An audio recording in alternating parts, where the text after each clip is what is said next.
Fortunate is the man who meets a real saint. Life is fulfilled when one meets a real saint. Never mind if he smears his body with ash, roams around naked, wears only a loin cloth, or lives like an ordinary householder. The divinity in him does not get affected by his mode of life. Once sage Narada asked Mahavishnu, "What does a person get from meeting a saint?" The Lord smiled and said, "Ask that insect over there which is rolling a particle of clay." Narada went to the insect and questioned it. The insect heard the question, looked up at the sage and died at once. Narada went back to Mahavishnu and told him what had happened. Lord Vishnu asked him to return after 1 year. Narada returned after a year and repeated his question. Mahavishnu asked him to go to the swan sitting by a certain lake in a certain forest and ask the same question. Narada did that. The swan heard him and died.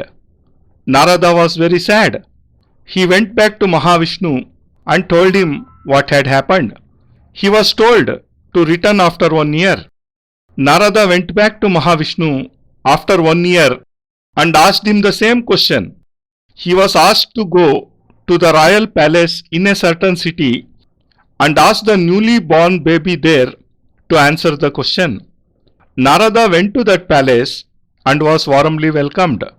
He expressed his wish to talk to the baby. People were baffled. How would the baby be able to talk to the sage?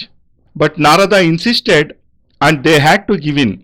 Narada asked the baby, "What does one gain on meeting a sage?" The baby answered, "Maharishi Narada, I was the insect whom you asked this question first. I died when I saw you and was reborn as a swan. You again came to me and asked me the same question. I died and now I am reborn as a prince. Now after I have enjoyed a royal life here, I shall be redeemed from the torture of rebirths. I shall attain moksha, salvation. A sage is a loving temple, a place of pilgrimage. In you I have met a real sage. I have no desires left now."